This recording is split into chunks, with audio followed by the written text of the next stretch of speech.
6 a.m. on the West Coast, 9 a.m. on the East Coast of America.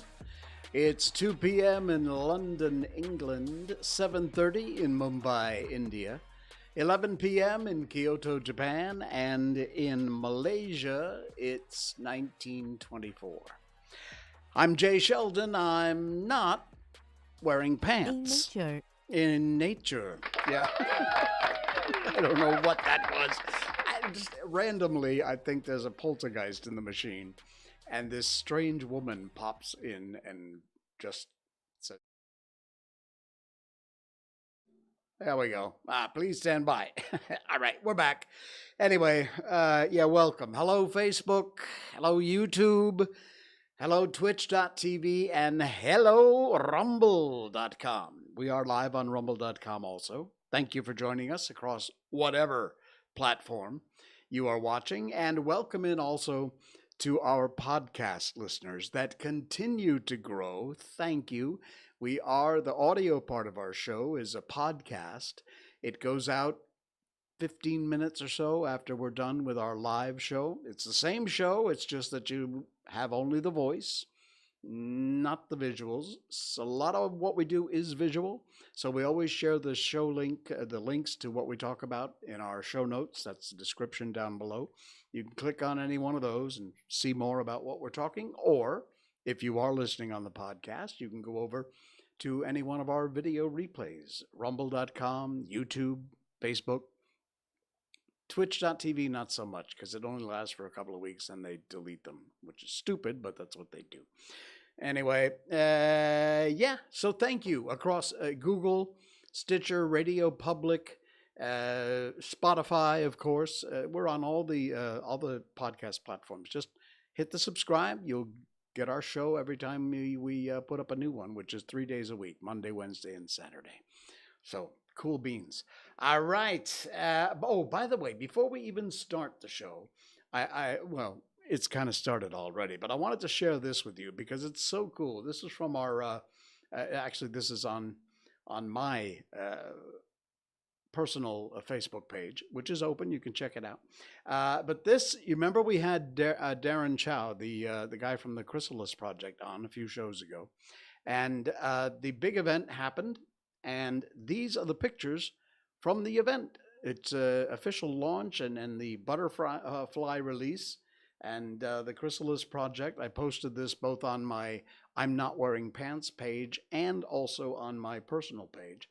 So here is the day of the event. It happened. There was a great turnout, tons of people, and they did the. Oh, look at all the kids checking out the bugs. Very cool. All these from our. It's not our. It's there. And this looks like actually the start of the butterfly release. Very cool. Check that out. There we go. Is that a butterfly in that guy's shirt? I think it might be. Either that or he didn't do laundry.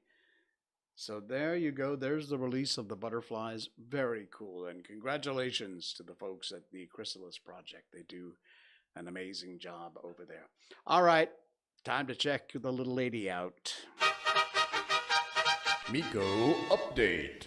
Miko Update. Yeah. Oh, man. What a weekend we had. And it all started in Cyberjaya. You remember Saturday night, I said 8 o'clock was too damned early in the morning to get up and go to a park, especially one as far away in no man's land as Cyberjaya. Well, guess what we did? Yeah. We got up early and we went to Cyberjaya and we headed over to Setia Echo Glades, I think it's called. So it's right around that area. And there was a ton of us. There's the little lady as we're just starting to head out into the park. And look at all these other Shibas in the background here. There were probably 10, 15 of us. They were great. All the Shibas from all across Klang Valley in Malaysia. Miko was having the time of her life, enjoying the pond. It's a very beautiful park there. If you get a chance, if you're in Malaysia, do check it out. It's very well maintained, very nice, and brilliantly, it is dog friendly. So that is fantastic. Just punching through a bunch of these shots. There's some video here also. We won't bother to. Oh yeah, I do have to play one of these. Is this the one? I think so. There we go. Miko having some fun with the other Shibas. One little girl here. She is great.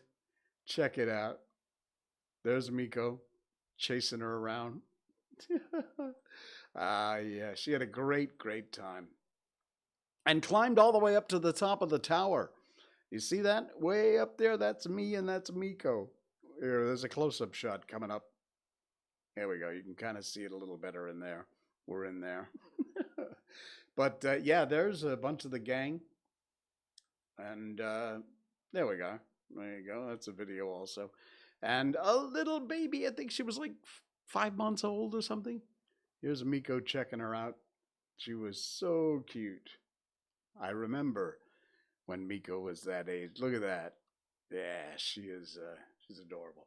Anyway, so we had a great time. Miko got tons of exercise, and we had a blast. So thank you to the folks down there in Cyberjaya. It's an amazing park, very well kept, very clean, and a lot of fun. And like I said, congratulations for being dog friendly.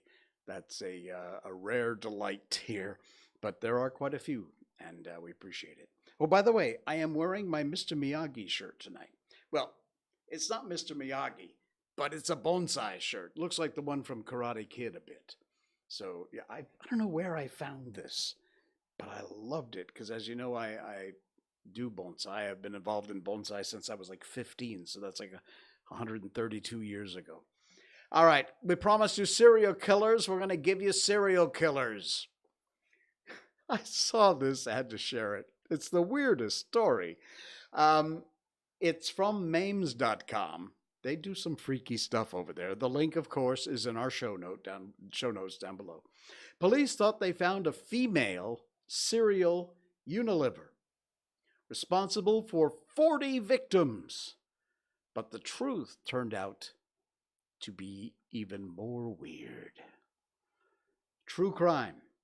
Like many, we are morbidly obsessed with true crime. Subject is serial killers.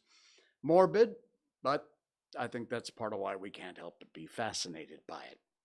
What would drive someone to do something so horrific?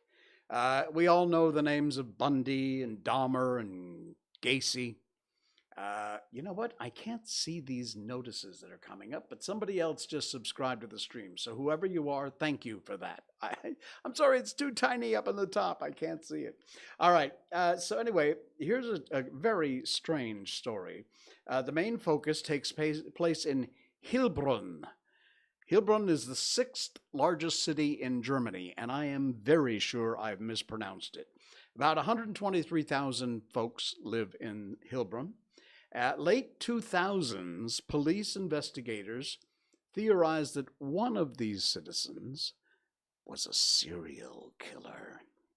The Phantom of Hillbrown. The killer was dubbed the Phantom of Hillbrown. They were known as the Phantom because police had very little to go on when it came to their crimes. The Phantom's DNA. All they knew was that they were very prolific in the killing business, very well traveled. The DNA evidence from the Phantom was found in Australia, France, Germany from 1993 to 2009. Same DNA through all these killer crime scenes. The Phantom's crimes found at 40 different sites. The crimes ranged from burglary to murder. The Phantom's victims linked 6 murders, and one of them, sadly, was police officer. I mean, they're all sad, but of particular note was police officer Michelle Gettr, killed in Hillbrown April 25th, 2007. And so the hunt was on. One of their own among the victims, the police were out in full force to find the killer. The monster had eluded them and been a ghost for about 14 years at this point. Could they find him? Well, actually, we should clarify. It wasn't a he. The Phantom of Hillbrown was a female killer. A very rare thing in serial killers. Normally are not female. So little evidence to go on, they increased the reward for information leading to the arrest and conviction of the murderer to 300,000 euros in January of 2009. But despite all the DNA from the same woman found at so many crime scenes, the investigators started to suspect that they were chasing a literal ghost. They felt the Phantom of Hillbrown might not exist at all. March 2009. Investigating a murder victim, police found the Phantom's DNA, and when they looked into it, they made a discovery that took their search in an entirely different direction. Have you figured it out yet?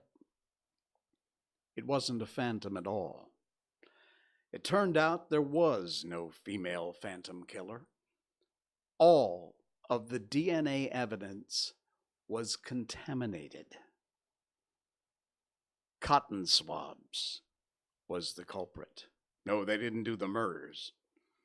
But what happened was the cotton swabs were all contaminated and not certified for human DNA collection.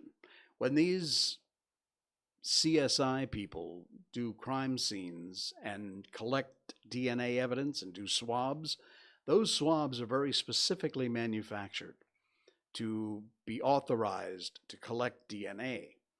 However, these swabs they'd been using all came from the same factory that employed women who matched the Phantom's DNA.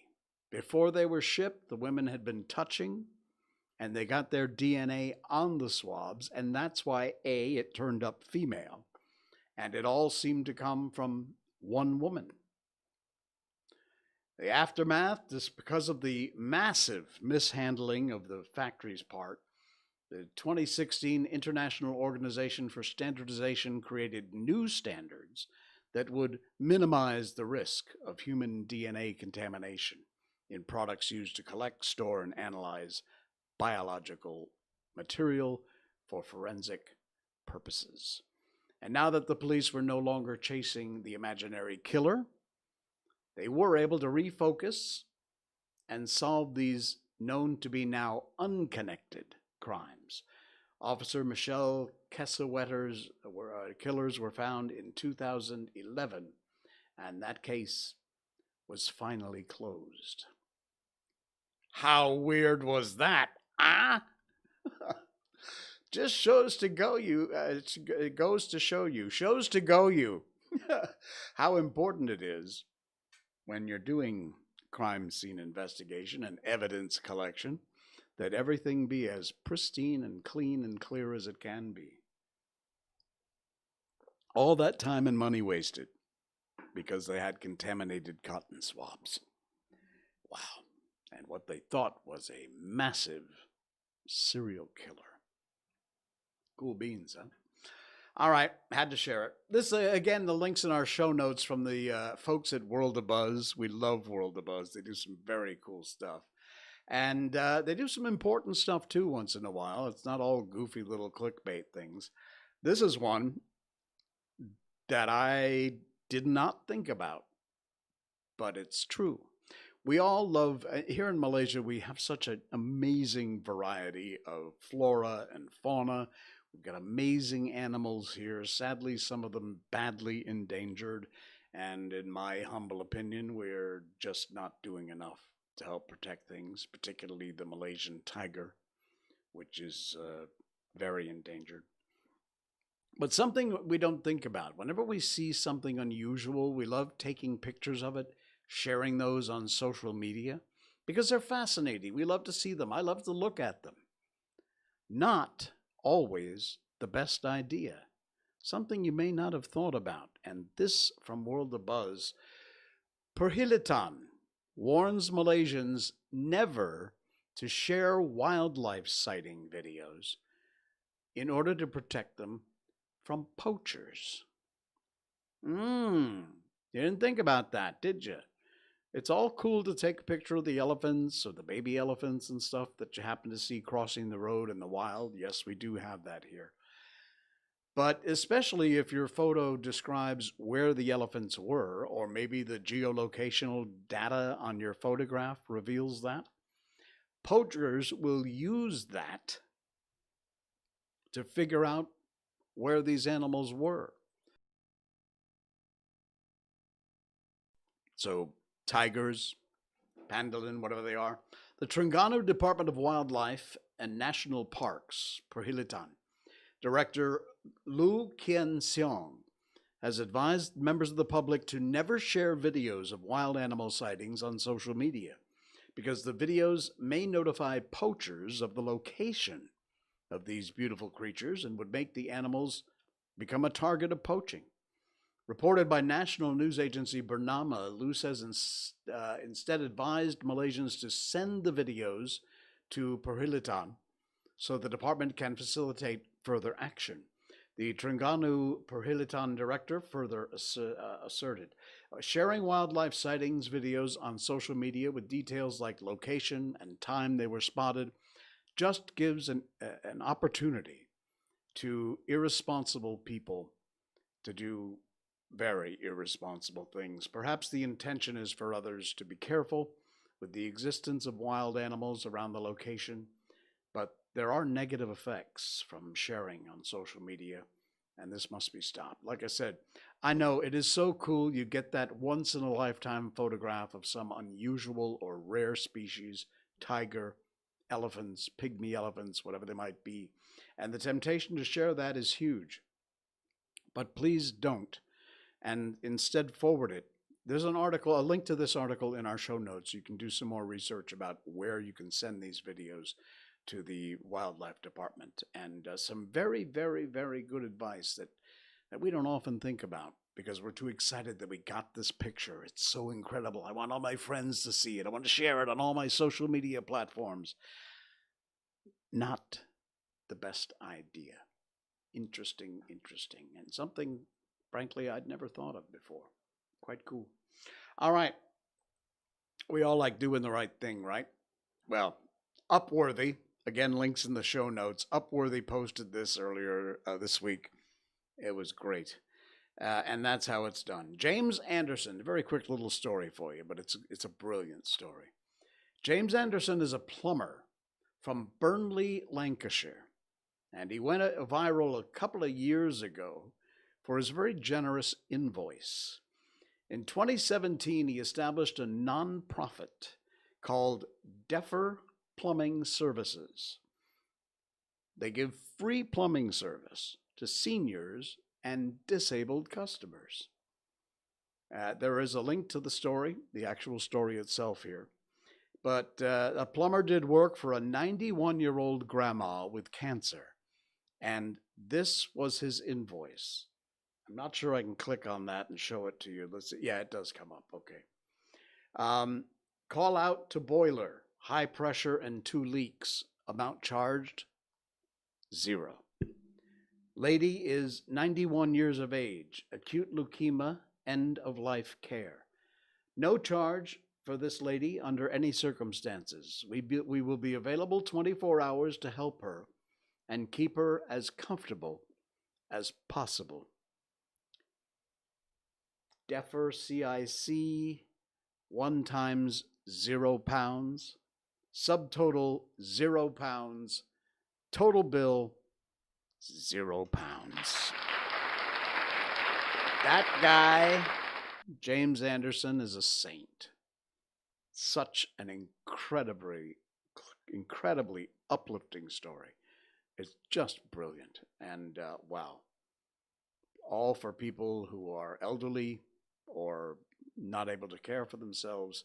And he's not the only one. There's a whole group of plumbers in his group that do this kind of thing for people. And wow, a huge shout out and a big tip of the hat to this guy for the amazing work that he does. Absolutely incredible. Wow. All right. And what else do we have to share? Oh, Chinese New Year. Gong, si gong, si ni.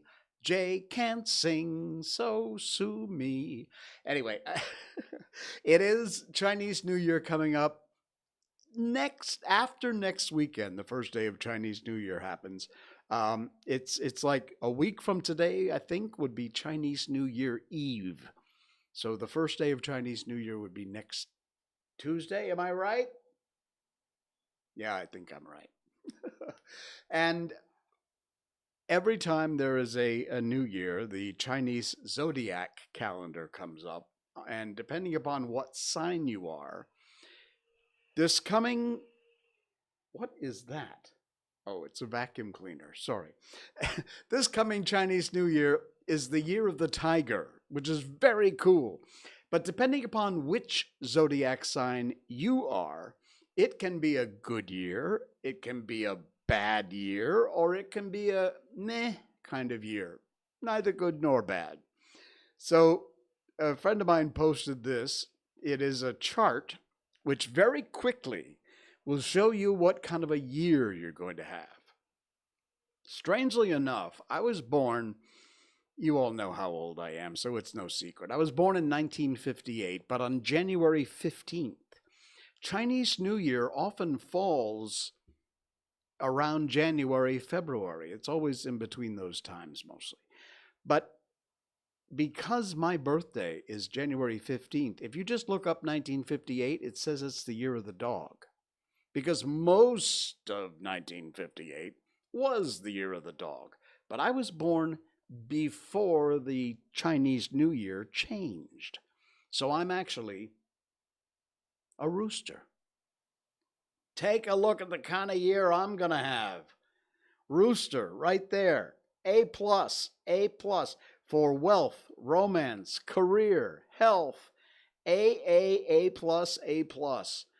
I am in for a bang-up year next year, if I believed in this stuff. But take a look. Some of these here, if you're the dog, it's, again, it's wealth, romance, career, and health. You can look up whatever sign yours is there. If you're listening to the podcast, check out the link in our show notes or take a look at the video. You'll see it. Another good year for the year of the pig. Also very good. Probably the worst one is the year of the dragon. D on the ABCDF scale. And actually, no, the rat. Oh my goodness, the rat is even worse. F for wealth. D for romance, D for career, and F for health. Wow, rats. You better watch your butts. Not a really great year for you. So yeah, I've left this up a little extended period of time so you can find your own sign there and check out whatever it might be. Yeah, that's cool. So we'll let you know a year from now whether or not this was true, whether or not it actually happened. People not having a good year. These folks coming up next in our next story. Again, the link is in the show notes. I encourage you to click on it and check it out. These people revealing the biggest fails of their week. Life, says the subtitle, is hard, especially for these folks. Take a look at this news photographer. He's a TV cameraman for a news channel. You see his camera here? You see that lens? You see that dot on the lens? That's a bullet hole. Yeah. News reporter in Denver has his camera shot by police. Chances are this thing was up on his shoulder. So imagine if it had been 5-6 inches off to one side. Dang. Look at that. Wow. Thanks, American Healthcare. Here's the second one. My dad spent a week in the hospital for a heart attack. This is what we owe. Total charges, $131,047.75. 1 week in the hospital from a heart attack. And you, now in ringgit, what would that be? 4, 5, $500,000 minimum, or if not more. My math sucks. Insane. Not so happy Halloween. Here's someone who was the only person in her office to wear a Halloween costume, even though they were told to wear Halloween costumes. And she said, 30 people in the office, and I'm the only one who dressed up today, and I'm in a full body banana suit. Okay. All publicity is good publicity? Not necessarily. In 2015, a Texas plumber sold his truck to a dealership and found out the decals had not been removed, and it ended up in the hands of ISIS. This is an actual picture of ISIS blasting off with some, I don't know what kind of gun that is. And there, blazoned across the door of the truck, is Mark 1 Plumbing. Not the best publicity you could ask for. You see this? This barren, burned out hillside. This is this person's backyard after their gender reveal party on Saturday. Oh, man. I'm guessing it involved some sort of firework effect. Yeah, that didn't turn out well. There's a ton of these things. Go check them out. It's from memes.com. You'll find the link on in our show notes description down below in the video or the podcast. So do check that out. Oh, man. It just doesn't get any weirder than that. Excuse me. All right, let me get a coffee time break here. And we're going to move into our book. We end every show, the last segment of the show, by reading classic books from the Gutenberg Project, gutenberg.org. And we've done a ton of them over the last year plus. Alice in Wonderland, Peter Pan, The Wizard of Oz, The Little Prince, you name it. We've done a ton of them. And right now we're doing Tom Sawyer. So, yeah, we want to encourage you to read to your kids, listen to people reading to you like me, or have your kids listen in. The Adventure of Tom Sawyer, written in 1876 by the amazing Mark Twain, It was just a piece of weird trivia. It was one of the first novels written entirely on a typewriter. And just a little warning for the snowflakes in our audience, this was written in 1876. Some words in this book were very appropriate at the time. Today, they are considered vulgar, things like the N-word. We, however, are reading what is written in the book as it was written. If that sort of thing offends you, you might want to find something else to listen to for the next 15, 20 minutes or so. But we're reading it the way it was originally intended to be read. So, having said that, without further ado, let's move on to chapter 9 of The Adventures of Tom Sawyer. At 9:30 that night, Tom and Sid were sent to bed as usual. They said their prayers, and Sid was soon asleep. Tom lay awake and waited in restless impatience. When it seemed to him that it must be nearly daylight, he heard the clock strike 10. This was despair. He would have tossed and fidgeted as his nerves demanded, but he was afraid he might wake Sid. So he lay still and stared up into the dark. Everything was dismally still. By and by, out of the stillness, little, scarcely perceptible noises began to emphasize themselves. The ticking of the clock began to bring itself into notice. Maybe the neighbor's dog, like now in the background. Old beams began to crack mysteriously. The stairs creaked faintly. Evidently, spirits were abroad. A measured, muffled snore issued from Aunt Polly's chamber, and now the tiresome chirping of a cricket that no human ingenuity could locate began. Next, the ghastly ticking of a death watch on the wall in the bed's head made Tom shudder. It meant that somebody's days were numbered. And then the howl of a far-off dog rose on the night air. It was answered by a fainter howl from a remoter distance. Tom was in agony. At last he was satisfied that time had ceased and eternity begun. He began to doze in spite of himself. The clock chimed 11, but he didn't hear it.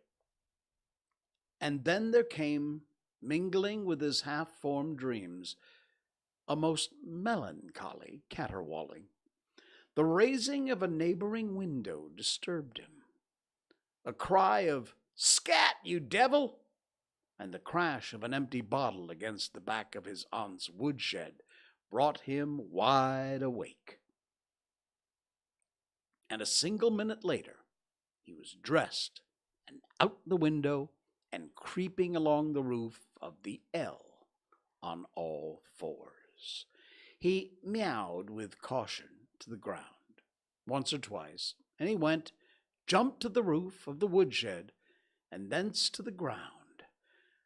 Huckleberry Finn was there with his dead cat.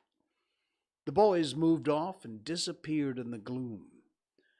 At the end of a half an hour, they were wading through the tall grass of the graveyard. It was a graveyard of the old-fashioned Western kind. It was on a hill about 1.5 miles from the village. It had a crazy board fence around it, which leaned inward in places and outward the rest of the time, but stood upright nowhere. Grass and weeds grew rank over the whole cemetery. All the old graves were sunken in. There wasn't a tombstone on the place. Round-topped, worm-eaten boards staggered over the graves, leaning for support and finding none. "Sacred to the memory of so-and-so" had been painted on them once, but it could no longer have been read, and most of them now, even if there had been light.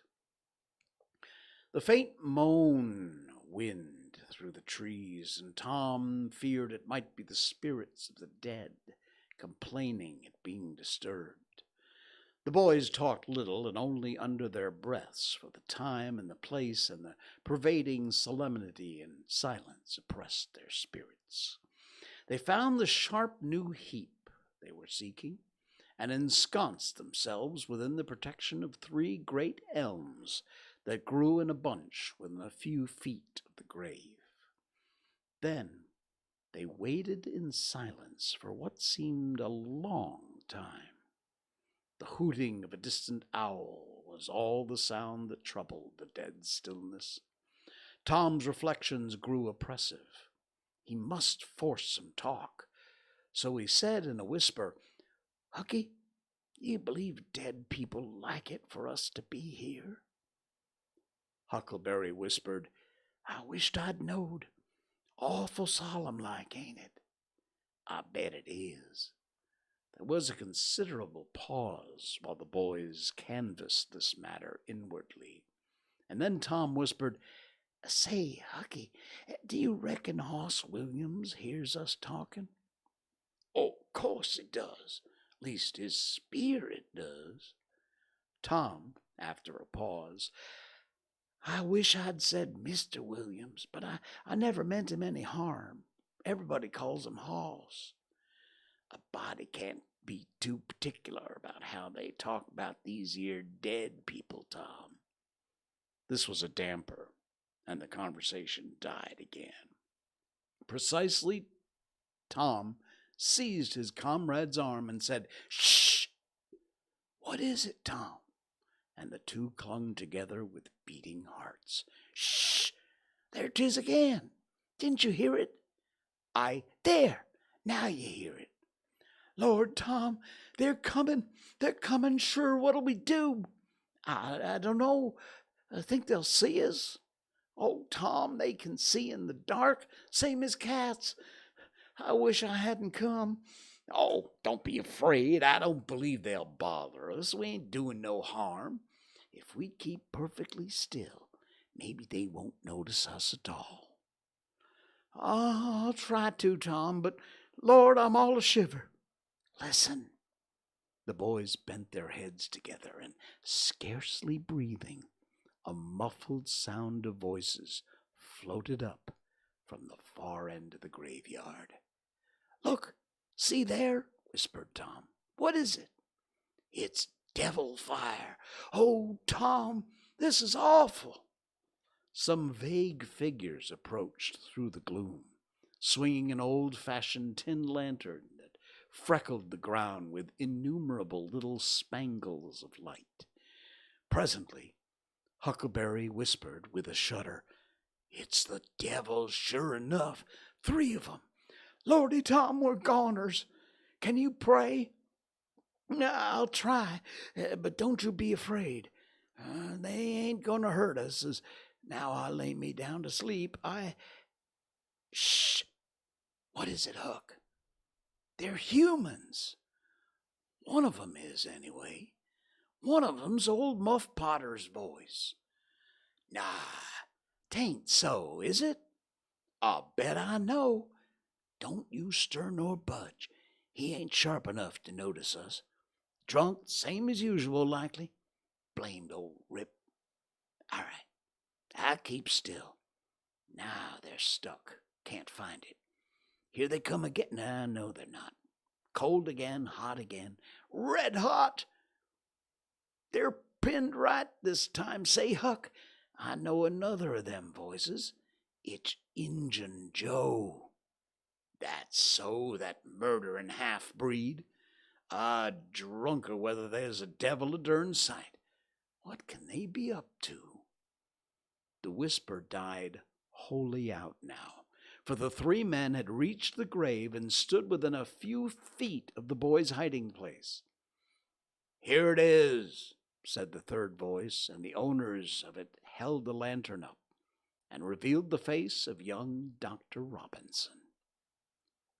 Potter and Injun Joe were carrying a hand barrel with a rope and a couple of shovels on it. They cast down their loads and began to open the grave. The doctor put the lantern at the head end of the grave and came and sat down with his back against one of the elm trees. He was so close, the boys could have touched him.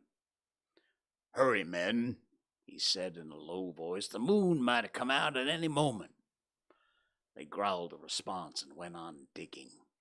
For some time there was no noise but the grating sound of the spades discharging their freight of mold and gravel. It was very monotonous. Finally a spade struck upon a coffin with a dull, woody accent, and within another minute or two the men had hoisted it out onto the ground. They pried off the lid with their shovels, got out the body, and dumped it rudely on the ground. The moon drifted from behind the clouds and exposed the pallid face.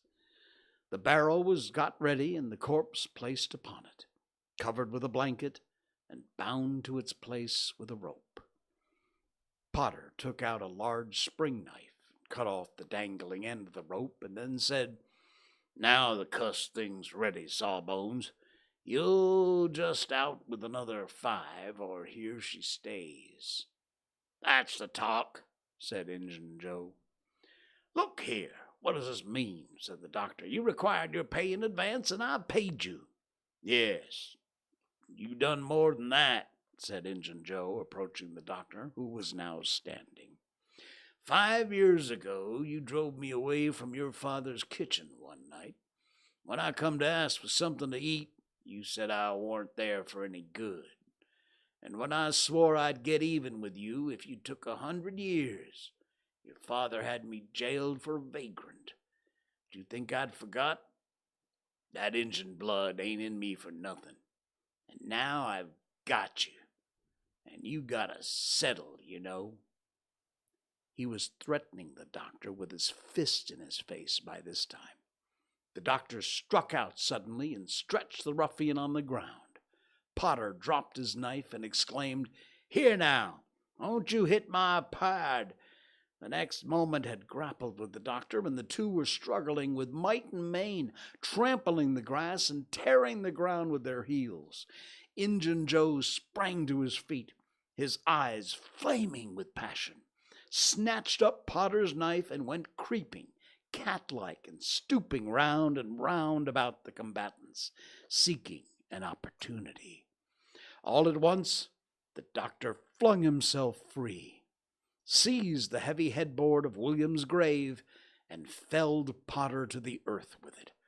And in the same instant the half-breed saw his chance and drove the knife to the hilt in the young man's breast.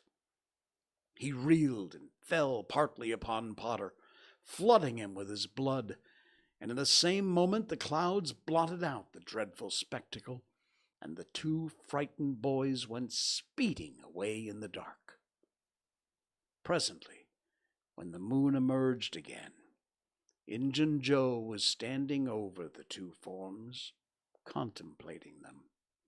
The doctor murmured inarticulately, gave a long gasp or two, and was still. The half-breed muttered, "That score is settled, damn you." And then he robbed the body, after which he put the fatal knife in Potter's open right hand, then sat down on the dismantled coffin. 3, 4, 5 minutes passed. Then Potter began to stir and moan. His hand closed upon the knife. He raised it, glanced at it, and let it fall with a shudder. Then he sat up, pushing the body from him, and gazed at it, then around him confusedly. His eyes met Joe's. "Lord, how is this, Joe?" he said.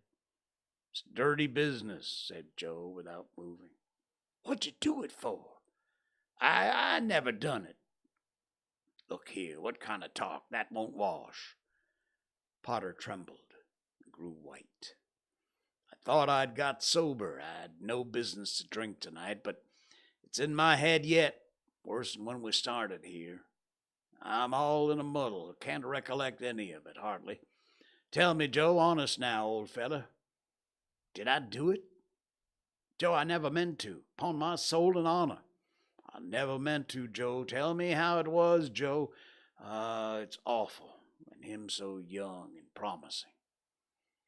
Why, you two was scuffling, and he fetched you one with the headboard, and you fell flat. Then you come up, all reeling and staggering like, and snatched the knife and jammed it into him, just as he fetched you another awful clip.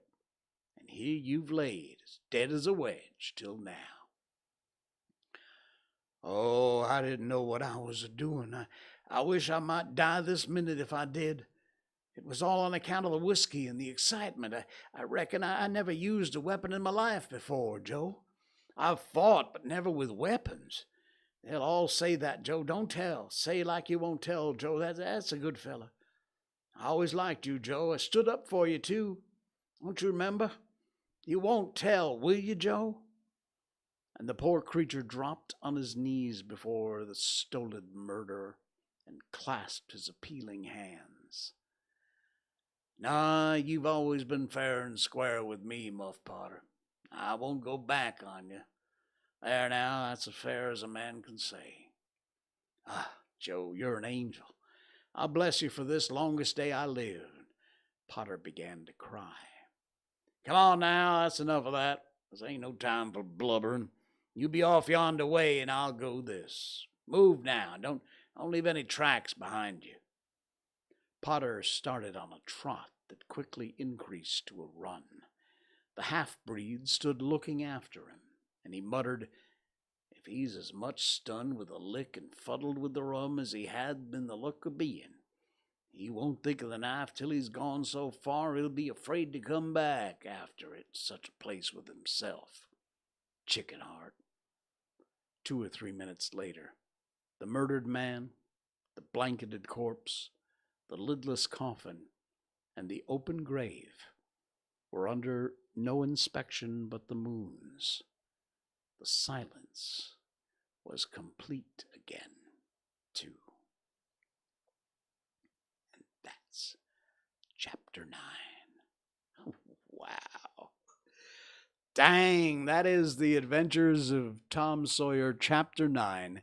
And we'll finish up with Chapter 10 on our next stream, which is coming up Wednesday night. So check that out. And we'll go all the way through The Adventures of Tom Sawyer, and then we're thinking about maybe switching over to The Adventures of Huckleberry Finn. Also, of course, from Mark Twain. All right, guys, that's it for me. I will see you again on Wednesday night, 10 o'clock Malaysian time. Until then, I'm Jay Sheldon. Be sure you hit that like, share, follow, and subscribe button. I'm not wearing pants, but that's just what I do. Have a good night, everybody.